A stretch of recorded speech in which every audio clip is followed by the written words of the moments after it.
नमस्कार मित्रांनो, तुमच्या सर्वांचे स्वागत आहे आपल्या यूट्यूब चॅनलवरती. माझं नाव आहे शुभम. तर मित्रांनो, आज आहे 8 मार्च 2024. बँक निफ्टीचा पहिला व्हिडिओ ॲनालिसिसचा आपल्या या यूट्यूब चॅनलवरती. तर मित्रांनो, आज आपला जो हा व्हिडिओ आहे त्यामध्ये फक्त आज आपण ॲनालिसिस करणार आहोत. म्हणजे उद्या मार्केटमध्ये काय होणार आहे, कुठे रेजिस्टन्स असणार आहे, कुठे सपोर्ट असणार आहे. तर मित्रांनो, काल जे मार्केट होतं ते पूर्ण साईडवेजमध्ये होतं. या दोन्ही ट्रेंड लाईनच्या मध्ये वरच्या साईडला एक जो मी ट्रेंड लाईन ड्रॉ केलेली आहे तो एक रेजिस्टन्स आहे आणि खालच्या साईडला जी एक ट्रेंड लाईन आहे तो सपोर्ट आहे. तर मित्रांनो, मार्केट सपोर्ट रेजिस्टन्सला अशा प्रकारे टच झालं आहे.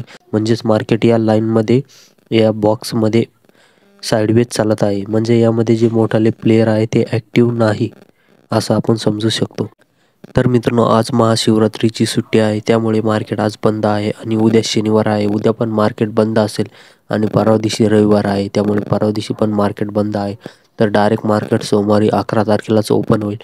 त्यावेळेस जर मार्केटमध्ये या जो साईडवेज रेंज आहे, वरच्या साईडची ट्रेंड लाईन जे आहे ते रेजिस्टन्स आहे आणि खाली एक सपोर्ट आहे. तर यामध्ये जर मार्केट ओपन झालं तर हळूहळू मार्केटने दोन्ही साईडचा जो लो किंवा हाय ब्रेकआउट केला तर त्या ठिकाणी आपण एंट्री करण्यासाठी एक प्लॅन करू शकतो. मार्केटमध्ये एक मुवमेंट येऊ शकते.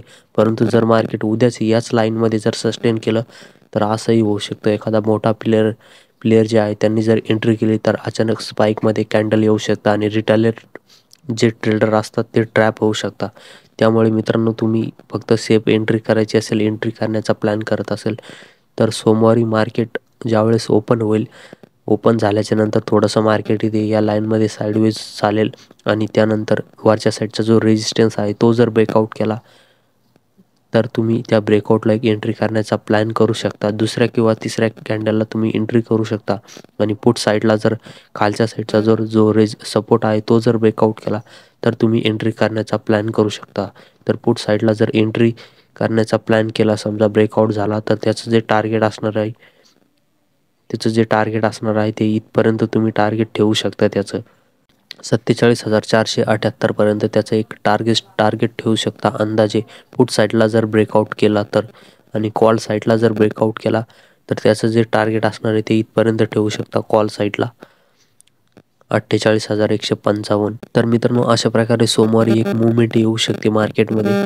त्यामुळे तुम्हाला जर एंट्री करायची असेल तर या दोन्ही गोष्टी लक्षात ठेवा. रेजिस्टन्स आणि सपोर्ट ज्यावेळेस ब्रेकआउट होईल त्यावेळेसच एंट्री करण्याचा प्लॅन करा.